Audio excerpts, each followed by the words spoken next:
Oi, gente! Eu voltei aqui. Não foi lá, mas foi aqui. Não tem problema. Vocês não vão ficar sem saber o final da história da Dona Maria. Mas eu vou começar a contar do começo, lógico, porque tem gente que não pegou o começo.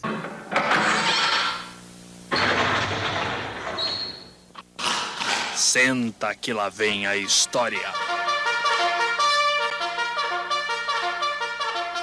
Dona Maria, hoje com 60 anos, me contou da sua história, me contou um pouquinho da sua vida. E por que, Vanessa, você vai começar a contar a vida dos outros? Por que contar a história? Gente, nem que não fosse a vida dos outros. A história, ela tem o dom de nos conectar, de nos mostrar ideias, nos mostrar saídas. Muitas vezes nós estamos em meio a problemas e não conseguimos encontrar solução para eles. Nossa, a gente se vê perdido, sem saída, desanimados, com vontade de desistir, largar mão de tudo. Como superar, como passar, e nós não conseguimos encontrar saída para essa solução. E aí chega um amigo, ou você conhece, encontra uma pessoa e você escuta a história de vida dessa pessoa. E aí você de repente fala: caramba, essa pessoa passou por tudo isso, eu nunca ia conseguir passar por isso. Você olha para essa história e você fala: nossa, se essa pessoa conseguiu, eu também consigo. E essa vida, essa história, ela torna-se uma pessoa de inspiração. Essa história é uma história que marca e vira uma história de inspiração. Naquele momento que você está ali caído, que você pensa em desistir, você lembra dessa história e fala: não, eu vou conseguir. Por isso, eu quero fazer esse quadro sempre baseado em fatos reais. Eu falo baseado em fatos reais porque talvez eu não fale o nome da pessoa, tá? Então talvez eu omita o nome da pessoa, talvez eu omita o nome da cidade. Então nesse caso é baseado por isso, mas quem me contou essa história é a própria Dona Maria. Sempre quando a pessoa preferir que não fale o nome diretamente, vai ser baseada em fatos reais, mas a história sempre vai ser da pessoa, tá bom? Dona Maria, há 60 anos atrás, nasceu num sítio. Nesse sítio não tinha luz, não tinha eletricidade, não tinha água encanada, não tinha água dentro de casa. Tomava-se banho de bacia, de canequinha, esquentava a água no fogão de lenha, não existia fogão. Buscava-se a água numa bica longe da casa, mas ela era muito feliz.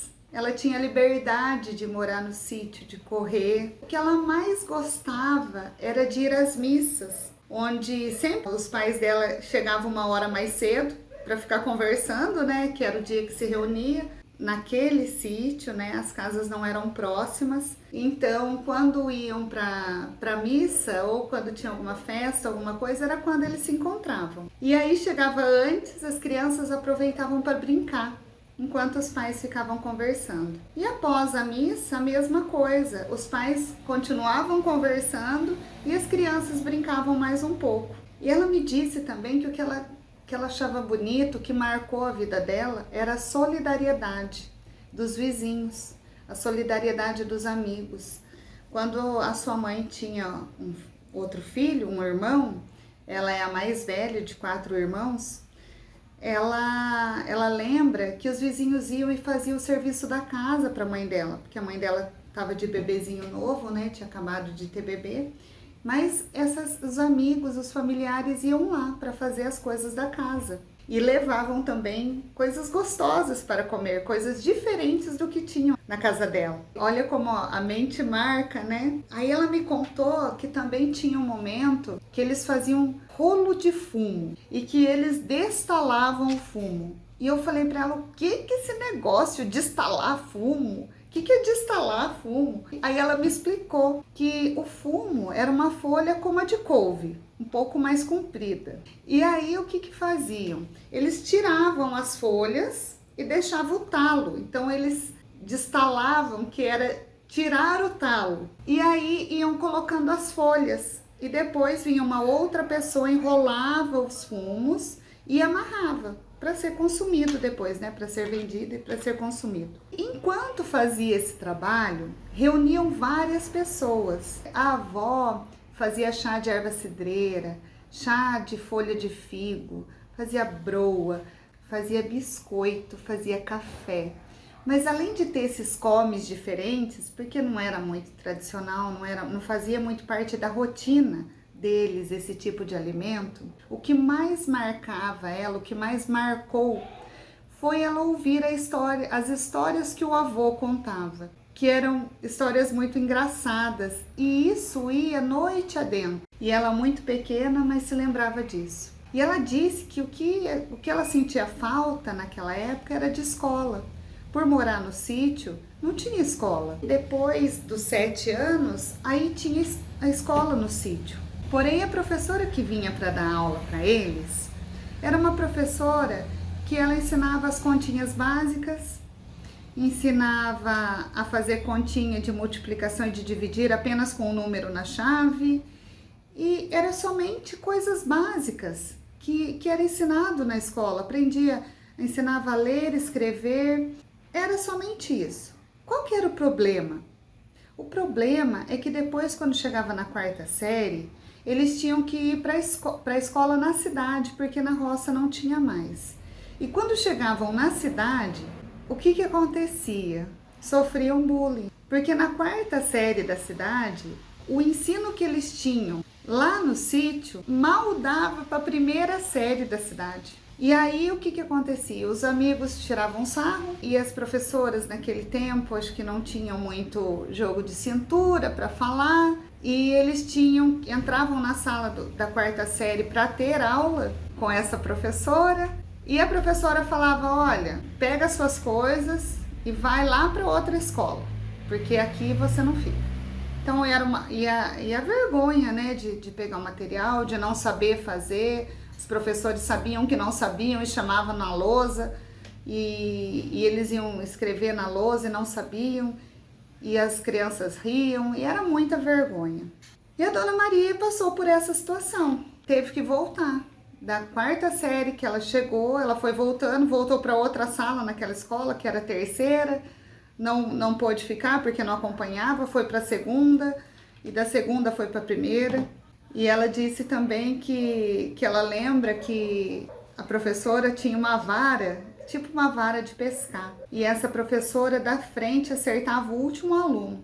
E eu falei para ela: nossa, mas por quê?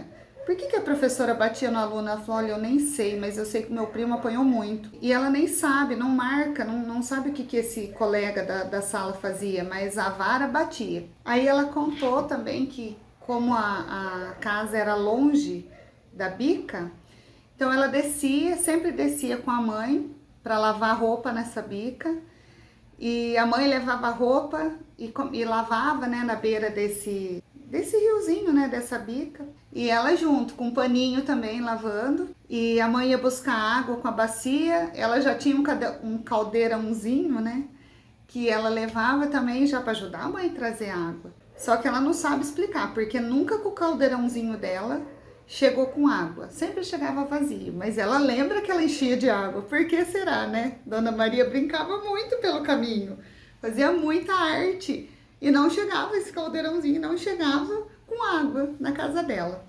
E aí ela me contou que o que ela mais gostava, eu anotei aqui para não perder, o que ela mais gostava era da época de festa. Então, Quaresma era um período que marcava muito para eles. Era um período de guardar, era um período de respeito, era um período em que eles tinham cuidado com o que falar, tinham cuidado em ouvir música, não se ouvia música alta. Era um período, era um momento de respeito. Mas que eles não viam a hora de chegar à Quarta-feira Santa, porque da Quarta-feira Santa, depois do meio-dia, não se trabalhavam mais. Não se trabalhavam na quarta, na quinta, na sexta-feira santa, no sábado, e eles podiam ir para a cidade. Como tinha as missas, né, missas longas, iam bastante gente, era um momento para encontrar novamente os amigos, as famílias, as pessoas queridas. Aí ela me contou também que já tinha no Natal, esperava o ano inteiro para chegar o Natal. Eles andavam 14 quilômetros a pé, com o sapato na mão, para não gastar o calçado, para poder chegar na festa de Natal na cidade, assistir a missa do galo. Aí tinha também a festa de 13 de maio, que era uma festa grande na cidade. Essas festas marcavam muito. O ponto ruim é que a partir dos 7 anos eles começavam a ajudar os pais, trabalhar na roça. Ela, menina, com 7 anos, muito pequena, já ajudava o pai na enxada. O pai fazia uma enxadinha e dava para ela. E eu falei para ela, era muito ruim trabalhar na enxada. E ela disse, era muito ruim. E ela era muito esperta, ela fazia serviço dos homens grandes. E o que ela ficava mais triste é que ela tinha muita enxaqueca. Quando o sol estava muito quente, ela falava pro pai que ela estava com dor e o pai achava que era frescura. Então ela ficava muito triste. Isso marcou ela. Mas trabalhava no cabo da enxada, trabalhava no cabo do arado, trabalhava com máquina de plantar, maquininha de plantar assim, que batia no chão, abria e saía o grãozinho lá, a semente. A parte que mais não gostava era a parte do pai não acreditar nela quando ela não estava bem. E sendo criança, né? Aí ela foi crescendo e ela tinha o sonho de casar. Muito sapeca, muito fogueteira, porque queria casar. E a tia dela falava assim, mas se você passar dos 19 anos, você, desse signo que você é, eu falei, qual é o signo, Dona Maria? Signo de touro. Desse signo de touro, você não casa mais. Então não pode passar dos 19 anos. Então a Dona Maria tinha um desespero para casar logo, achar um namorado que não tem tamanho. Ela queria porque queria. E aí não tinha jeito, porque tinha os bailes, mas ela só podia ir com o pai e com a mãe. Com as amigas, os pais não deixavam. Já conhecia a Dona Maria Sapeca que era. E ela ficava muito triste, chorava a noite inteira porque ela queria ir com as amigas. As amigas iam, ela não. Mas com o tempo, ela conseguiu namorar. Mas aí teve uma situação com a Dona Maria, lá no sítio. Houve algumas fofocas, algumas intrigas de amigas. E a situação dela, ela tinha muita dor de dente, né? No sítio era muito limitado. E a Dona Maria já tinha muito sonho. Ela queria uma vida melhor. Então, ela arrumou uma casa na cidade e falou pro pai dela, eu vou indo embora. Vou embora com as minhas amigas e já tinha conhecido um paquera, já tava meio namorando, já pro mano pra casar. Quer dizer, na cabeça dela, porque se ela passasse dos 19, ela não casava. Mas fato é que ela tava aí arquitetando pra vir embora e o pai com a mãe dela não deixaram. E para não deixar ela não vir, como ela estava muito decidida, o pai, a mãe e a Maria e os irmãos vieram para a cidade. Deixaram tudo na roça. Deixaram plantação, deixaram vaca com leite, deixaram tudo. E vieram para a cidade morar de aluguel, sem trabalho e viveram uma época muito difícil, muito difícil. E ela me contando, ela reviveu aquilo de novo, que doeu muito nela, porque tinha vaca de leite na roça e quando eles vieram para cá, não tinha leite para beber, não tinha pão, não tinha nada. E os irmãos, quando queriam beber leite, iam de a pé novamente para aquele lugar, mais de 14 quilômetros, para casa dos tios e parentes, para poder tomar um golinho de leite e voltar. Crianças pequenas de 8 anos, 9 anos. E ela me contando, doeu o coração dela. E aí não tinha nada, né? Mas o que essa Dona Maria Porreta, ela fez, gente? Ela arrumou um trabalho. Nesse trabalho, ela trabalhou 4 anos e aprendeu a trabalhar. Juntou um dinheirinho e comprou uma maquininha. Nessa máquina, ela começou a fazer tricôzinho. E com esse dinheirinho, ela comprou uma outra maquininha. E ali eles foram começando a melhorar de vida, dentro da casa. O pai dela também. O pai dela arrumou um trabalho de servente, de pedreiro, na época. Logo que ele foi trabalhar, ele caiu de um prédio de 6 andares. Ele ficou de cama, quase morreu, ficou vivo por um milagre. E passaram por momentos muito difíceis, muito desafiadores. Mas conforme ela foi trabalhando, eles foram podendo ter conforto. Começaram a poder ter coisas de comer melhor, roupas. carro, construíram casa, sempre com a sua mãe também ajudando ela. Ela, com aquele namorado que ela estava paquerando quando ela veio do sítio, ela reencontrou ele aqui na cidade. E ela ficou com ele 4 anos. E estava noiva, com a casinha pronta para casar. Mas tinha um probleminha. Esse seu namorado bebia muito, mas muito mesmo. E ela falava, ai, não vou dar conta. Nossa, ele dava trabalho para ela. E aí, mesmo ela noiva, ela conheceu uma outra pessoa que a conquistou. E ela terminou o noivado, casou com essa outra pessoa e está junto até hoje com seu marido. Com esse marido, ela teve uma filha e depois ela teve um outro filho. Esse outro filho do coração, esse outro filho da Dona Maria foi um presente, porque ela queria muito ter mais filhos, mas ela não podia mais. Teve vários abortos espontâneos e ela não conseguia mais engravidar, até que essa criança apareceu na vida dela. E aí eu perguntei para ela, Dona Maria, teve alguma coisa difícil nessa vida, assim, depois que a senhora casou? Como que foi? E ela contou que o que mais entristeceu ela foi que, assim, ela casou com esse marido que ela gostava muito e ele tomava muito remédio, ele era doente, acho que ele tomava os Gardenal. E ele tinha epilepsia, tinha vários ataques epiléticos e falavam para ele, o médico falou para ele que ele nunca ia sarar. Então ele ele desmaiava e ela assustava muito, sofria muito e morria de medo dele. Tinha muito medo mesmo, porque ele tinha ataque de madrugada, principalmente que ele trabalhava no serviço pesado, de café, de máquina, e ela assustava muito. Mas aí, um belo dia, ele foi aí no encontro de AA e ele viu que ele estava viciado em remédio, falou, não quero mais isso não, e foi desmamando e sarou. E quando eles estavam vivendo bem, ele adquiriu um outro vício, o vício da bebida. O vício da bebida voltou. E ela não suportava a bebida. Ela tinha uma história com o pai de antigamente e doía muito nela. E não havia meio desse seu marido parar de beber. Então um dia ela falou, olha, não dá mais, ou a bebida ou eu. Ele falou a bebida e foi embora. E ela ficou sem chão, porque ela não sabia o tanto que ela gostava dele ainda, mesmo sendo anos de casado. Ela gostava muito dele, ela percebeu que ela preferia ele com bebida, mas ela preferia ele com ela. E ela foi atrás dele, não impôs nada, só pediu para ele voltar. E ele voltou. E no que ele voltou, passado um tempo, ele viu que ele não era feliz nessa vida. Quando ele voltou também, mas ele também não queria ver ela infeliz. E ele foi deixando de beber. E já faz um bom tempo que ele não bebe mais. E aí eles foram construindo a sua vida, uma família.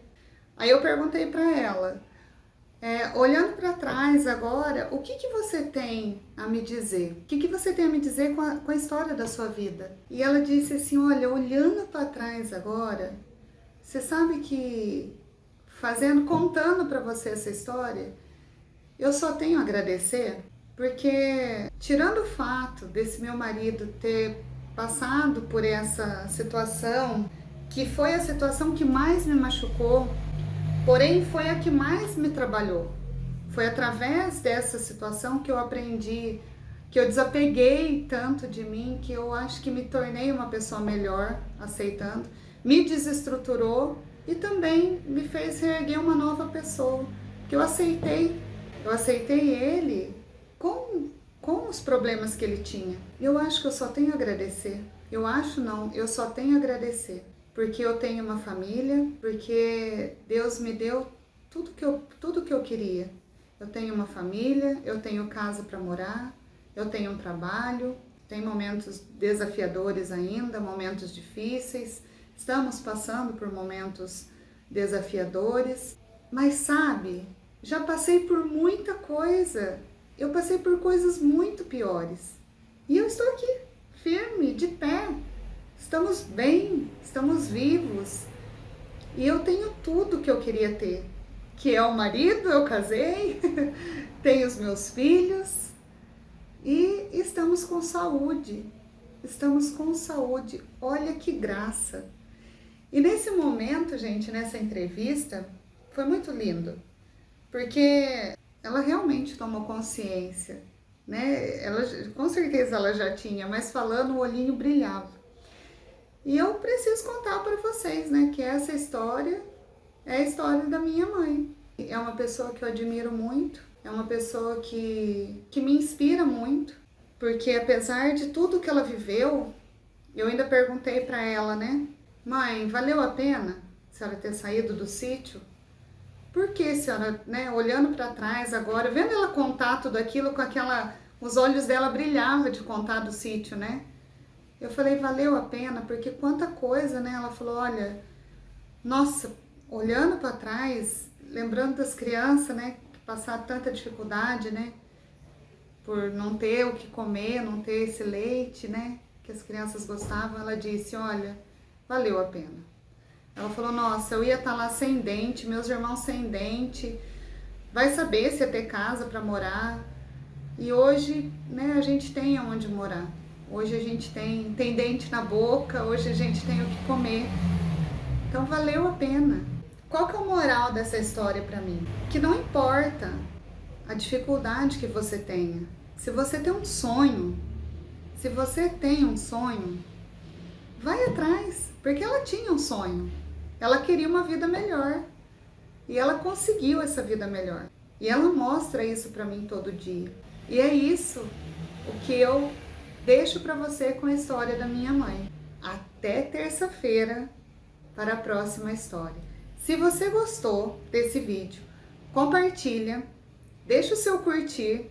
Pode ser que essa história traga ideias e soluções para outras pessoas.